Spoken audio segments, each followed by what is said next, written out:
یہ جو حکومت ہے جس نے اکانومی کو کھڑا کرنا ہے، اور آپ کہہ رہے ہیں کہ یہ تو خود ایک اکانومی پہ برڈن ہے. جی، جو فیڈرل گورنمنٹ ہے وہ جو ٹیکس کلیکٹ کرتی ہے وہ ہارڈلی انٹرسٹ پیمنٹ اور سیکیورٹی اپریٹس کے بعد ان کے پاس کوئی پیسے نہیں رہتے. ہماری گورنمنٹ بارڈ منی پہ چل رہی ہے جی، یا عوام کے لیے ہوئے پیسے سے. یہ 50 بلین روپیز پر ڈے اس کے وہ ہیں، خرچ ہیں اس کے. پاکستان کو چلانے میں خرچ ہوتا ہے.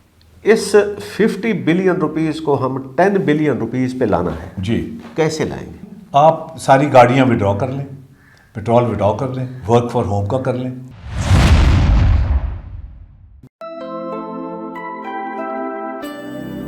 کل تیل کی قیمتوں میں کوئی ایسا انپریسیڈنٹڈ قسم کا اضافہ کیا گیا ہے اور جیسے ایک مہنگائی کا طوفان آ گیا ہے. اب ہر طرف عوام کی جو سروائیول کی بات ہو رہی ہے، تو ایسے میں حکومت جو ہے نا وہ کچھ کبھی ریلیف کے کچھ اقدامات کے اعلان کر رہی ہے اور پھر ان اقدامات کی تشہیر پہ کافی سارا پیسہ خرچ کیا جاتا ہے. ایک طرف عوام کو ریلیف دینے کی بات ہو رہی ہے، دوسری طرف ایک جو بحث عوام میں ہونی چاہیے تھی وہ یہ ہے کہ جو حکومت عوام کو ریلیف دینے کی بات کر رہی ہے وہ خود کتنی ایک ویلفیئر گورنمنٹ ہے، یا اس کے اپنے کتنے رننگ ایکسپنسز ہیں، اور اس نے اپنے رننگ ایکسپنسز میں سے کتنی عوام کو سبسڈی دی ہے، یعنی کہ اپنا خرچ کتنا کم کر کے اس عوام کے لیے خرچ کیا ہے. آج انہی سوالات کے جواب کے لیے اس پروگرام میں ہمارے ساتھ موجود ہیں ڈاکٹر فریدہ ملک صاحب، اور انہوں نے ایک منٹ مرر نیوز پیپر کے لیے ایک آرٹیکل لکھا سکیلنگ ڈاؤن دا گورنمنٹ. تو کہ گورنمنٹ کا جو سائز ہے اس کو ہم نے کیسے کم کرنا ہے.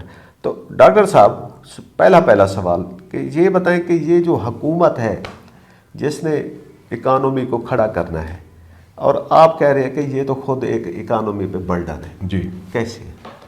دیکھیں جی، پہلی تو چیز یہ ہے کہ 18th امینڈمنٹ کے بعد جو فیڈرل گورنمنٹ ہے وہ جو ٹیکس کلیکٹ کرتی ہے وہ ہارڈلی انٹرسٹ پیمنٹ اور سیکیورٹی اپریٹس کے بعد ان کے پاس کوئی پیسے نہیں رہتے. پھر وہ بورو کرتے ہیں. اچھا، جب آپ بورو کرتے ہیں، اچھا، اور پرومسز کو پیسہ بھیج دیتے ہیں. آپ پرومسز مجھے لگی ہوئی ہیں یہ ٹو سم ایکسٹینٹ، یہ میں مانتا ہوں. اچھا، پھر آپ کیا کرتے ہیں؟ آپ بورو کرتے ہیں. اچھا، جب آپ بورو کرتے ہیں تو آپ کو پتہ ہونا چاہیے کہ یہ آپ عیاشی نہیں کر سکتے. آپ پیسہ قرض لے کے آپ پارٹی نہیں کر سکتے. اگر آپ نے قرضہ لیا ہے تو پھر آپ بھوکی سوکھی کھاتے ہیں، آپ گزارا کرتے ہیں، آپ پیدل آتے ہیں، آپ سائیکلوں پہ آتے ہیں، آپ اے سی نہیں چلاتے، آپ 4 گاڑیاں نہیں رکھتے، فری پیٹرول نہیں لیتے، فری بجلی نہیں لیتے. دیکھیں نا پوائنٹ، یہ باٹم لائن از دس کہ اگر آپ کی جو آمدنی ہے، جو ٹیکس کلیکشن ہے، آپ نے اس میں رہنا ہے. اگر آپ نے قرضہ لیا ہے تو آپ کو یہ پتہ ہونا چاہیے کہ یہ قرضہ has to be paid back. جس طرح میں نے ایران کا اگزامپل دیا، $20 بلین کا قرضہ تھا، انہوں نے 5 سال میں واپس کر دیا. دیکھا نا، بیکاز انہوں نے آسٹیریٹی میجرز کیے، انہوں نے فورن ٹورز بند کیے، فورن ٹریول بند کی، TADA بند ہوا فورن کرنسی میں، وہ آپ نے پیسہ واپس کر دیا. یعنی کہ حکومت نے اپنے اخراجات کم کر کے وہ $20 بلین ارینج کیا. بالکل بالکل، ایبسلیوٹلی. دیکھو نا، دیٹ واز این آسٹیریٹی ڈرائیو. دیکھو نا، آپ حکومت دو. اچھا، دوسری چیز ایک اور ہے کہ جب مشکل وقت آتا ہے تو آپ سب سے پہلے جو سب سے زیادہ نان پرفارمنگ سیگمنٹ ہے سوسائٹی کا، اس کو کریکٹ کرتے ہیں. جس طرح فار ایگزامپل، اگر آپ فروٹ بہت کھاتے ہیں اور جب آپ نے بجٹ ٹائٹ کرنا ہے تو آپ روٹی نہیں کٹیل کریں گے، آپ فروٹ بند کریں گے یا کم کریں گے. آپ نہ فروٹ بند کرنے کے لیے تیار ہیں، نہ روٹی کم کرنے کے لیے تیار ہیں، نہ بوٹی کم کرنے کے لیے تیار ہیں. آپ سب چیزیں کھائی جا رہے ہیں، پھر آپ کہہ رہے ہیں جو آسٹیریٹی میجرز ہیں. میرا ایشو یہ ہے کہ آپ نے اگر جو سب سے ہمارا نان پروڈکٹیو سیکٹر ہے وہ اسٹیٹ اپریٹس ہے، اور وہ نان پروڈکٹیو ہے، اس کی ڈیلیوری کچھ نہیں ہے. پبلک جا کے پوچھ لیں، کسی چوک میں کھڑے ہو کے پوچھ لیں کہ لیول آف سیٹسفیکشن کیا ہے، کسی عدالت میں جا کے پوچھیں لیول آف سیٹسفیکشن، وہ آپ کو بتا دیں گے. دیکھیں نا، ٹوٹلی نان فنکشنل ایک سسٹم ہے آپ کا. لیکن ہم دیکھتے ہیں day by day, week by week, ہم گورنمنٹ کا سائز بڑھاتے جا رہے ہیں. جی، نئے ڈپارٹمنٹس، نئی اتھارٹیز، نئی کمپنیز. جن کا کوئی شاید اتنی ضرورت نہیں ہوتی یا وہ مرج کر کے آپ وہ کریں. جیسے ایک میونسپیلٹی کے جو فنکشن ہوتے تھے اس میں ہر فنکشن کے لیے ہم نے ایک اتھارٹی ادارہ بنا دیا, بالکل کریٹ کر دی, اور ایفیشنسی پھر بھی نہیں ہے. بالکل. اب ہوا یہ کہ سمپل اخراجات بڑھ گئے, پھر ان کو مزید اخراجات زیادہ کرنے کے لیے ہم نے زیادہ ٹاؤنز, زیادہ ڈسٹرکٹس, زیادہ تحصیلز, اور اب بات چل رہی ہے کہ زیادہ پروونسز کریٹ کیے. دیکھیں جی, میری آبزرویشن یہ ہے کہ میں ابھی ایک کنزیومر کورٹ سے آ رہا ہوں. کنزیومر کورٹ بنا تھا کنزیومر پروٹیکشن کے لیے, پھر اسی طرح کورٹ بنے تھے انفارمیشن, رائٹ ٹو انفارمیشن کی بھی عدالت بنی تھی. یہ سارے ماڈرن کانسیپٹس ہیں پبلک کو ریلیف دینے کے لیے.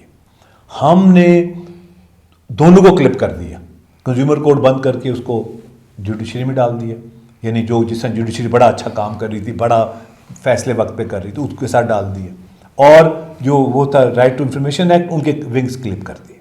پوائنٹ یہ ہے ہم کسی طریقے سے پبلک کو ریلیف دینے کے لیے ہم تیار نہیں ہیں. ہم کنٹرول, ہمارا مقصد کنٹرول ہے, ریلیف نہیں ہے. یہ جتنے ادارے بنے ہیں یہ بیسیکلی ایگزیکٹو کنٹرول اور ایگزیکٹو اتھارٹی کے ابیوز کا سبب ہے. یہ آپ نے کارپوریشن کا ذکر کیا, میں نے جب میرے لاہور میں آنکھ کھولی تو ایل ایم سی کی سارا شہر ایل ایم سی چلاتا ہے, لاہور میونسپل کارپوریشن. اسکول بھی ان کے تھے, ڈسپینسریز بھی, اور ان کے اوپر ایک الیکٹڈ اور میئر الیکٹڈ ہوتا تھا. بالکل, ناٹ دا ڈی سی, اب ڈی سی ایڈمنسٹریٹر. ایبسلیوٹلی, دیکھیں نا, اور ادھر بھی ہے جو ٹاؤنز بھی بنائے, ادھر بھی ایگزیکٹو برانچ کیا ہے.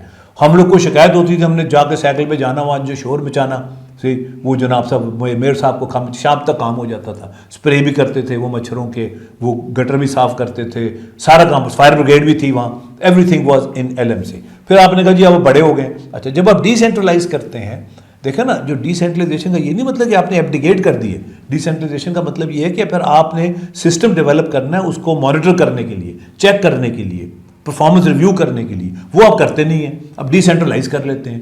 اب وہ واسا کو آپ نے کہا جی گٹر آپ کے ہیں, پارکس اینڈ ہارٹیکلچر اتھارٹی کہا جی پارکس آپ کے ہیں. صحیح, اب جہاں وہ ملتے ہیں, جہاں کوآرڈینیشن ہوتی ہے, وہاں کوئی نہیں ہے. کون کوآرڈینیٹ کرے؟ چیف منسٹر کا تو کام نہیں ہے کوآرڈینیٹ کرنا. میئر آپ کے ہے نہیں, وہاں آپ نے ڈپٹی کمشنرز کو بٹھایا ہوا ہے جن کا پبلک سے کانٹیکٹ ہی کوئی نہیں ہے, ان کو پبلک کے ایشوز کا ہی نہیں پتہ. تو یہ آپ نے ریلیف ٹو دا پبلک جو ہے, ہم we have moved away from it, not towards it. صحیح, اور جب بھی ایفرٹ ہوئے ہیں ریلیف ٹو دا پبلک کے, اس کو کرٹیل کیا گیا. جس طرح میں نے اب یہ کنزیومر کورٹ کا آپ کو بتایا. اب خام خواہ میں صبح عدالت میں گیا ہوں, وہ کہتی وکیلوں کی آج ہڑتال ہے. صحیح, اب کنزیومر کورٹ کا وکیل کے طرف سے کیا تعلق ہے؟ اگر یہ کنزیومر کورٹ خود فنکشن کر رہا ہوتا جو پہلے کر رہا تھا تو یہ آج فیصلہ ہو جانا تھا, ہے نا. تو ہم we are not willing to give relief to the public. ہمارا مقصد لوگوں کو سرو کرنا نہیں ہے, ہمارا مقصد لوگوں کو کنٹرول کرنا ہے, ان کو ڈرین کرنا ہے, ان کو چوسنا ہے, تاکہ ہماری پارٹی جو ہے, ہماری جو دعوت ولیمہ ہے, میرے والد صاحب کہتے تھے کہ یہ دعوت ولیمہ جو ہے, یہ دعوت ولیمہ ہی چل رہی ہے جب سے پاکستان بنا ہے. اب تو دعوت ولیمہ بھی کافی لیوش ہو گئی ہے. آپ کے والد صاحب نے جو دیکھی ہوگی شاید وہ اتنی وہ سادہ سی ہوتی ہے. بالکل صحیح بات. گوشت ہی مل جائے, بوٹی ہی ہوتی تھی وہ کافی تھی. بالکل صحیح. اور اب تو ملٹیپل ڈش اور ملٹیپل کوزینز بھی آ گئی ہیں. اب یہ بھی ہے کہ یہ اٹیلین ہے, یہ جیپنیز ہے, یہ میکسیکن ہے, یہ فلانا ہے, اور سب کا اینڈ آل آن بورڈ منی. دیکھو نا, یا تو ہم بہت ایز اے نیشن ہم پروڈکٹیو ہوں, ہم پروڈیوس کر رہے ہوں, تو چلو ایک بات بھی بنتی ہے. اچھا, ہماری گورنمنٹ بارڈ منی پہ چل رہی ہے یا عوام کے لیے ہوئے پیسے سے چلتی ہے. ہمارے یہاں ابھی آپ نے بات کی رائٹ ٹو انفارمیشن, اب اس کے تحت ہمیں انفارمیشن آنی چاہیے تھی, یا ایک سن شائن گورنمنٹ جیسے کہتے ہیں کہ ہر چیز جو ہے نا آپ کی ویب سائٹ پہ ہونی چاہیے ہر ادارے کی. ہمارے پاس اسٹرکچر ڈیٹا وہ نہیں ہے, کوئی انفارمیشن نہیں ہے. اب یہ گورنمنٹ کے رننگ ایکسپینسز, یہ اس پہ جو میڈیا میں بات ہوتی ہے کچھ فگرز ہے کہ جی 50 بلین روپیز پر ڈے اس کے وہ ہے, خرچ ہے اس کے پاکستان کو چلانے میں خرچ ہوتا ہے. بالکل گورنمنٹ, یعنی کہ گورنمنٹ خرچ کر رہی ہے. یہ نہیں پتا کہ عوام پہ کتنا خرچ ہوتا ہے, لیکن گورنمنٹ اتنا کنزیوم کر رہی ہے. اس 50 بلین روپیز کو ہم 10 بلین روپیز پہ لانا ہے. جی, کیسے لائیں گے؟ بڑی آسان ہے جی. آپ ساری گاڑیاں وڈرا کر لیں, پیٹرول وڈرا کر لیں, ورک فار ہوم کا کر لیں. ان کی جتنی بلڈنگ سیکریٹریٹ ہیں جو اسلام آباد میں جو امریکنوں نے بنائے تھے, ایک انڈین سیکریٹریٹس واشنگٹن ڈی سی کے اسٹائل پہ, وہ سارے بند کر دیں. وہاں ایک اسکیلیٹن سٹاف بیٹھا ہو, وہ آپ کی ون ونڈو آپریشن ہو, آپ کی جو عرضی ہے, جو کام ہے آپ کا, وہ آپ سے ریسیو کریں, آپ کو ٹائم دے دیں کہ جی یہ آپ 1 ہفتہ یا 10 دن یا 15 دن میں آ کے آپ اپنا نقشہ لے جائیں, 15 دن میں آ کے آرڈر لے جائیں. اور جتنے افسر ہیں, کیونکہ آپ نے ورک فرام ہوم کر دی ہے, تو ساری دنیا میں کووڈ کے بعد ورک فرام ہوم تو ایک اسٹینڈرڈ پروسیجر ہو گیا ہے. ورک فرام ہوم آپ کریں تو افسر سارے اپنے گھروں میں رہیں, تو ان کو پیٹرول کی بھی ضرورت نہیں ہے, ان کو گاڑیوں کی بھی ضرورت نہیں ہے, تو آپ کا گاڑیوں کا خرچہ, پیٹرول کا خرچہ, وہ یوٹیلیٹی بلز کا خرچہ, وہ سارا کم ہو جائے, کٹ جائے گا. دیکھو نا, دیٹ ول گو ڈاؤن. پھر ٹریولنگ بالکل بند کر دیں. جب آپ کے ملک میں کرائسس ہیں اور ایمرجنسیاں لگی ہوئی ہیں, آپ کو کوئی فورن ٹریول کی آپ کو ضرورت نہیں ہے. اگر آپ نے کرنی بھی ہے, پبلک ٹرانسپورٹ یوز کریں, اور جو لوگ استعمال کرتے ہیں ان کو ٹرانسپورٹ الاؤنس دے دیں. تو میرا مطلب کہنے کا یہ ہے کہ اگر آپ نے, جس طرح برٹن نے کیا ہے, انہوں نے اپنے ایکسپینس, اسٹیٹ نے, گورنمنٹ نے اپنے ایکسپینسز کٹ کیے ہیں. وہ کئی دفعہ وہ ہیٹ بند کر دیتے ہیں, پیٹرول کی راشننگ کر دیتے ہیں. اس طرح ایفرٹس ہوتے ہیں, ساری دنیا میں ہوئے ہیں, ایسی بات نہیں ہے. اگر آپ کرائسس میں ہیں تو آپ دین دی نان پروڈکٹیو سیکٹر, جس سیکٹر کو آپ کرٹیل کرتے, جو آپ کے اپنے ہاتھ میں اس کو کٹ ڈاؤن کریں. اس کو آپ بالکل کر سکتے ہیں, کوئی ایسی بات ہی نہیں ہے. مجھے ایک بڑی انٹرسٹنگ کہانی ہے. ہمارے عزیز تھے کرنل نجم, امتیاز نجم, مرحوم. تو انہوں نے کمیشن لی میرے خیال میں 50s میں. تو وہ کہتے ہیں میری جو پہلی اپوائنٹمنٹ تھی وہ یہاں لاہور میں, میرے خیال میں 10 ڈے یا کوئی اس میں. تو کہتا ہے جب میں ایز اے سیکنڈ لیفٹیننٹ جب میں نے رپورٹ کیا تو میرے بیٹھنے کے لیے کمرہ بھی نہیں تھا. تو کہتا ہے میری انہوں نے ایک ٹیبل وہ درخت کے نیچے لگا دی اور ایک کرسی میری وہاں رکھ دی. تو کہتا ہے میں پہلے دن اپنے کام پہ وردی پہن کے گرمی میں باہر درخت کے نیچے, ٹیبل میری لگی, کرسی پہ میں بیٹھا. تو کہتا ہے کہ پھر جب چھٹی کا وقت آیا, 1-1:30-2 بجے چھٹی ہوتی, تو CEO آیا, اس نے پوچھا کہ کیسی گزری دن. اس نے کہا جی دن تو گزر گیا, مگر یہ ہے کہ دھوپ آ جاتی ہے یہاں, تو اگر کوئی شیڈ وغیرہ. تو کہتا ہے میرے CEO نے مجھے کہا آفسر یوز یور مائنڈ, اپنے ٹیبل جو درخت کے ساتھ ساتھ گھماتے رہو اور شیڈ میں رہو. This is all we can do for you. ہمارے پاس کوئی جگہ نہیں ہے, کوئی اے سی نہیں ہے, کوئی بلڈنگ نہیں ہے, آپ اپنے ٹیبل جو ہے وہ سائے کے ساتھ گراؤنڈ کریں. یہ تو کامن سینس ہی وہ ایگزیکٹلی دا پوائنٹ. مگر بیچاروں کو اکیڈمی میں ایسی چیز نہیں, ان کو دیکھی ہوگی نا کہ یہ بھی آپ نے کرنا ہے. تو میرا کہنے کا دس از ہاؤ وی اسٹارٹیڈ. ہماری سمپلسٹی تھی, آسٹیرٹی تھی, اس طرح ملک چلتا تھا, خرچے کم تھے, لوگ سرکاری گاڑی میں بچوں کو نہیں بیٹھنے دیتے تھے, سرکاری ٹیلی فون نہیں استعمال کرنے دیتے تھے. حتیٰ کہ یہ بھی مجھے ایسے بھی عزیز تھے ہمارے جو اگر فورن ٹور پہ جاتے تھے, جو TAD کا اماؤنٹ بچ جاتا تو آگے سرنڈر کر دیتے تھے. ویسے بھی لوگوں کو ملا جو انہوں نے کہا جی ہاں, انہوں نے کہا جی یہ ہم نے جو TDA لیا تھا یہ اتنا بچ گیا تھا, تو we are going to surrender back to the government of State Bank of Pakistan.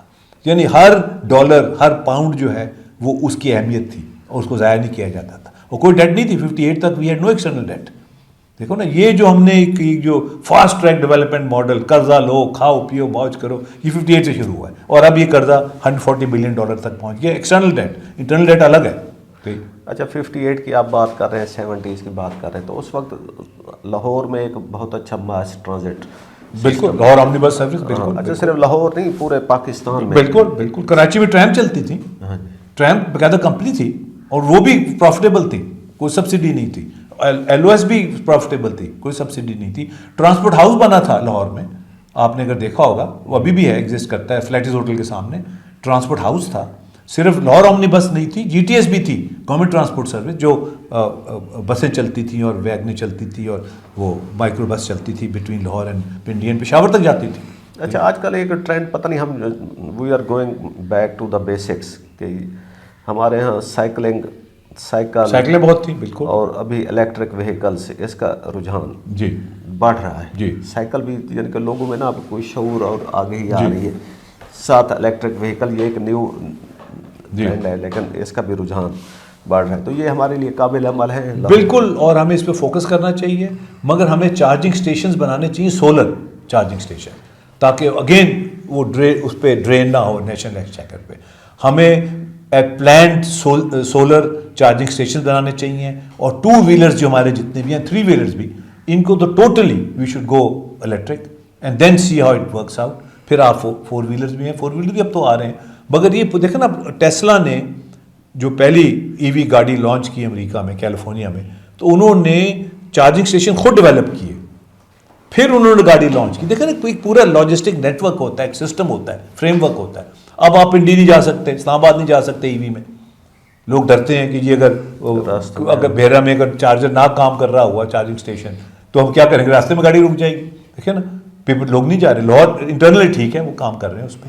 اچھا لیکن بیسک تو زیادہ توجہ تو تعلیم پہ ہونی چاہیے تھی. جی بالکل. تو تعلیم کے شعبے میں ہم کیسے کوئی انقلاب برپا کریں, کوئی ابھی اس کی ریوائول سے لے کر پھر اس کی گرومنگ اور دیکھیں جی تعلیم کا جو ہے نا یہ ایک تو لوگ کافی لوگوں سے, کیونکہ میں نے اس میں کام کیا ہے سیکٹر میں کافی, ایک تو پہلی چیز یہ ہے کہ ہم نے ہمیشہ تعلیم کے سیکٹر کو انڈر ایسٹیمیٹ بھی کیا ہے, ہر حکومت نے کیا ہے.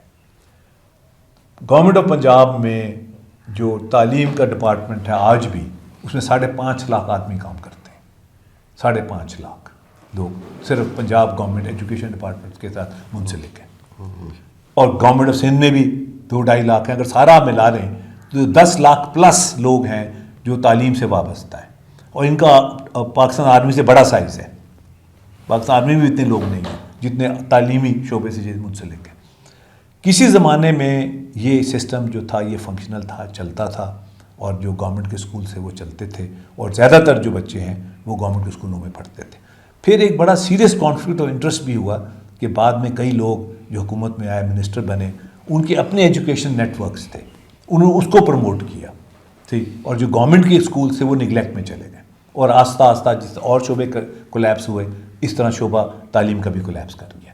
تو اب ایک قسم کا گورنمنٹ نے اپنا جو رول ہے ان ایجوکیٹنگ دا پیپل, حالانکہ کانسٹیٹیوشن میں لکھا ہوا ہے 25 امینڈمنٹ 25A کہ جی یہ رائٹ ہے سٹیزن کا, گورنمنٹ نے پرووائڈ کرنا ہے. یہ 77 کا لکھا ہوا ہے, اور آج تک ہم 100% لٹریسی نہیں کر سکے. اب ہماری آ کے مشکل سے 60 کے قریب 56-58 کے قریب پہنچی ہے میل لٹریسی, فیمیل اس سے بھی کم ہے. صحیح. تو پوائنٹ یہ ہے کہ ہم نے تعلیم کو for all practical purpose abandon کیا ہوا ہے, پرائیویٹ سیکٹر کے حوالے کر دیا ہے. صحیح. اور وہ ابھی میں آ رہا تھا, فروٹ خرید رہا تھا, تو وہ سے میں نے پوچھا, کہتے جی میری بچے ہیں, کوئی اس پرائیویٹ یونیورسٹی میں پڑھ رہا ہے, کوئی پرائیویٹ کالج میں پڑھ رہا ہے. میں کہا سرکاری میں کیوں نہیں پڑھتے؟ کہتے جی داخلہ نہیں ملتا, داخلہ ملے تو تعلیم نہیں ہوتی. تو میرا مطلب ہم نے ہر چیز کو, بزنس کو, اپنا تعلیم اور ہیلتھ, یہ 2 ایسے سیکٹرز ہیں کہ یہ ٹوٹلی بزنس نہیں ہو سکتے, کیونکہ ان میں ایک سروس اورینٹیشن اگر نہیں ہوتی تو یہ ادارے نہیں چلتے. ٹھیک ہے پرائیویٹ بھی جو ہوں, مگر یہ کانفلکٹ آف انٹرسٹ کو آپ نے واچ کرنا ہے. وہی لوگ منسٹر بنتے ہیں جن کے اپنے اسپتال ہوتے ہیں, وہی لوگ منسٹر بنتے ہیں جن کے اپنے تعلیمی ادارے ہوتے ہیں, وہ اس کو سپورٹ کرتے ہیں, اس کو فنڈ کرتے ہیں. صحیح. اگر یہ ہو جائے قانون کہ جی گورنمنٹ کا کوئی جو فنکشنری ہے اس کے بچے پرائیویٹ اسکول میں نہیں پڑھیں گے تو آپ کے گورنمنٹ اسکول ٹھیک ہو جائیں گے. یہ ہو جائے کہ جی علاج ان کا سرکاری اسپتال میں ہوگا, آپ کے سرکاری اسپتال ٹھیک ہو جائیں گے. دیکھیں نا, اب آپ علاج کرنے باہر چلے جاتے ہیں, ہسپتالوں کو آپ نے ابینڈن کر دیا ہے. تو یہ ہم نے ہر چیز جو ہے وہ قسم کا وہ آٹو پائلٹ میں چھوڑی ہوئی ہے, کورس کریکشن کے لیے کوئی تیار نہیں ہے. اچھا ایک اور تعلیم کے بعد ہم پروگرام کو کنکلوڈ کرنے کی طرف بڑھیں. ہمارے یہاں یہ جو توانائی انرجی کا جو شارٹ فال ہے جی, اس سے کیسے ہم چھٹکارا؟ دیکھیں جی انرجی کا تو مجھے سمجھ ہی نہیں آتی کہ ہم نے یہ شارٹ فال کریٹ کیا ہوا ہے. یہاں بھی ویسٹڈ انٹرسٹ ہے, یہاں بھی امپورٹ لابیز ہیں. پہلے تو ہمارے پاس ہوئی گیس تھی 1952 میں, وہ نکل آئی تھی, ہماری موجیں لگی تھی, انرجی سرپلس نیشن تھے. ہم نے کولے کو توجہ ہی نہیں دی. پھر فائنلی جب گیس کرٹیل ہونی شروع ہوئی تو ہم نے تھر کول پہ فوکس کیا. اب ہمارے پاس 175 بلین ٹن کولا ہے تھر کے اندر, وہ 200 سال تک ہماری انرجی نیڈز میٹ کر سکتا ہے. اس سے اب بجلی بننی شروع ہو گئی ہے, ہم نے گیسیفائی بھی کر لیا ہے. اس سے فرٹیلائزر کا پلانٹ ڈیولپ ہو رہا ہے, اس سے ہم ڈیزل بھی بنا سکتے ہیں, بجلی بھی بنا سکتے ہیں, گیس بھی بنا سکتے ہیں. تو ہم اپنی جو انرجی بل ہے ہمارا $22 بلین کا, اس کو ہم $10 بلین پہ لا سکتے ہیں نیکسٹ 5 to 10 years. مگر there has to be a game plan. دیکھو نا گیم پلان کوئی نہیں ہے ہمارا, چلی جا رہے ہیں. امپورٹ لابیز کا اپنی ایک ہے وہ سینگ, اس کی وہ نہیں ہونے دیتے. ویسٹڈ انٹرسٹ بڑا ہے, وہ چھوڑے. چینی پھر والے پھر کہہ رہے ہیں ہم نے چینی ایکسپورٹ کرنی ہے. ماسٹر پیس تو یہ ہے, اس میں پھر آ گئے ہیں وہ جو ہے مافیا, شوگر مافیا, وہ کہتے ہیں ہم نے ایکسپورٹ کرنی, چینی سرپلس ہے. ہر سال آپ چینی ایکسپورٹ کرتے ہیں, پھر شارٹ فال ہوتی ہے, پھر اس سے بینیفٹ کرتے ہیں. مطلب یہ اب وہ آج کل وہ پھر وہ لابی کر رہے ہیں ان کی جو شوگر مل ایسوسیشن ہے کہ یہ ہمیں اجازت ہے ہم نے شوگر ایکسپورٹ کرنی ہے. تو جب تک ہماری بیسک نیڈز جو ہیں جس میں انرجی ہے, فوڈ ہے, یہ ساری چیزیں جو ہیں, جب تک ہم اس کو ڈومیسٹکلی کور نہیں کریں گے, ہم وی ہیو نو فیوچر. تو ڈاکٹر صاحب یہ ہمارے لیے جو اس وقت حالات ہیں یہ کوئی ویک اپ کال تک پہنچ چکے ہیں کہ یا ابھی ہم ایز اٹ از ہی چلیں گے, اور کب وہ پوائنٹ آف چینج آئے گا کہ جہاں پہ قوم کھڑی ہو جائے, جیسے 1979 میں ایران میں لوگ کھڑے ہو گئے, نیپال میں ابھی لوگ کھڑے ہو گئے, بنگلہ دیش میں کھڑے ہو گئے, سری لنکا میں کھڑے ہو گئے, ہمارے ہاں وہ پوائنٹ انڈونیشیا میں کھڑے ہو گئے, انڈونیشیا میں بھی کھڑے ہو گئے. میں ذرا اپنے ریجن ذرا ادھر مسلمان ہے, مسلم اور ملک ہے وہ بھی انڈونیشیا, بلکہ آج انہوں نے اناؤنس کر دیا کہ وہ پیس اس سے بھی نکل رہے ہیں, انہوں نے پیس بورڈ سے بھی وہ انڈونیشیا نکل رہا ہے. دیکھیں یہ دس از اے ویری گڈ کوشچن, یہ آپ کا سوال بہت اچھا ہے. قوم کے لیے تو ویک اپ کال ہے اور قوم ریئلائز کرتی ہے, عام آدمی کامن مین ریئلائز کرتا ہے کہ ویک اپ کال ہے, مگر جو ایوان اقتدار میں لوگ ہیں ان کے لیے رن اوے کال ہے. وہ انہوں نے وہ پیراشوٹ جو انہوں نے باندھے ہوئے ہیں, ان کو پتہ ہے کہ کسی بھی وقت ہم نے پیراشوٹ کھولنا ہے اور ہم نے کہیں جا کے لینڈ کرنا ہے. ان کے رن اوے کال ہے, قوم کے لیے جو ہے وہ ویک اپ کال ہے. مگر یہ آپ کا بڑا اچھا سوال ہے, اور یہ I think I am the right person to answer this question, کیونکہ میری ساری زندگی ایکٹیویزم میں گزری ہے. ہم اتنی دفعہ سڑکوں پہ نکلے ہیں, اتنی حکومتوں کو ہم نے ٹاپل کیا ہے, اتنی مارشل حکومتوں سے ہم لڑے ہیں اور جیتے ہیں, کامیاب ہوئے ہیں. اب دیکھیں نا, اگر آپ دیکھیں ایجپٹ میں حسنی مبارک نے 34 سال حکومت کی وہاں, کم از کم ہمیں یہ کریڈٹ دیں کہ ہم کسی ایک ناقص حکمران کو 5-10 سال سے اوپر نہیں جانے دیتے, ہم سڑکوں پہ نکل آتے ہیں, ہم نے کیا ہے. مگر اب ہوا یہ ہے کہ over a period of time اتنی سفرنگ ہوئی ہے اور اتنے لوگوں کا نقصان ہوا ہے by fighting with the state سے لڑنا آسان نہیں ہے, کہ ہمارے جو اب ینگ لوگ ہیں وہ ڈسلوژن ہو گئے ہیں. ہمارے زمانے میں جو اسٹوڈنٹس تھے دے ور دی ڈرائیونگ فورس, ہم گھنٹوں میں نکل آتے تھے سڑکوں پہ, اسی لیے اولڈ کیمپس کو بند کر دیا, کیونکہ وہ سٹی سینٹر میں تھے, اسمبلی ہال وہاں پہنچ جاتے تھے, گورنر ہاؤس پہنچ جاتے تھے, جیو ہر پہنچ جاتے تھے. اب جو ینگر جنریشن ہے وہ ڈسلوژن ہو گئی ہے, جس کو جنرل زی کہتے ہیں. وہ اپنا فیوچر کہیں اور دیکھ رہے ہیں, ان کو لائٹ ایٹ دی اینڈ جو ٹنل نظر نہیں آ رہی. اور ایز اے ٹیچر میں ان کو یہ دکھانے کی کوشش کرتا ہوں کہ there is nothing wrong with Pakistan, everything is wrong with people who have been running this country. ہم نے ان سے نجات حاصل کرنی ہے, ہم نے کورس کریکشن کرنی ہے. اور قوم کی جب کورس کریکشن ہوتی ہے تو وہ بڑی سڈن ہوتی ہے. ہم نے کبھی یہ نہیں سوچا تھا کہ سوویت یونین ٹوٹ جائے گا, کسی نے نہیں سوچا, سپر پاور تھی. کسی نے ہماری جنریشن میں یہ نہیں سوچا تھا کہ شاہ ایران کو بھاگنا پڑے گا اپنے ملک سے ایک دن. یہ لوگ کہتے تھے یہ ہو سکتا ہے شاہ ایران کا بیٹا شاہ نہ بنے, یہ عام لوگوں کا خیال تھا. مگر وہ ایک انقلاب آیا ایک بندے کے, خمینی صاحب کے انڈر, ان کو بھاگنا پڑا. اور ٹو دی ایکسٹینٹ کہ انہیں زمین بھی نہیں ملی دفن کے لیے, اپنے ملک میں دفن بھی نہیں ہو سکے.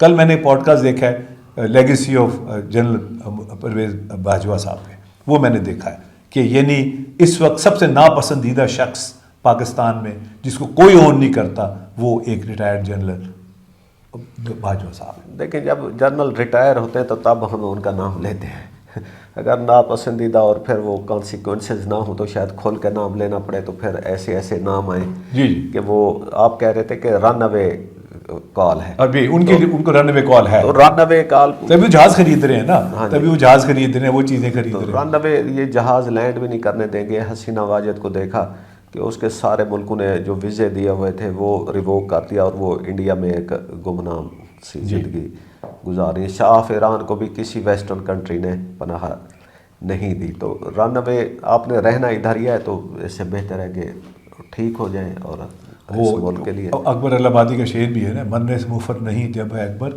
تو بہتر ہے یہی کہ خوشی سے مرنا سیکھو. تو بہتر یہی ہے خوشی سے مرنا سیکھیں. اجازت دیجیے, خدا حافظ.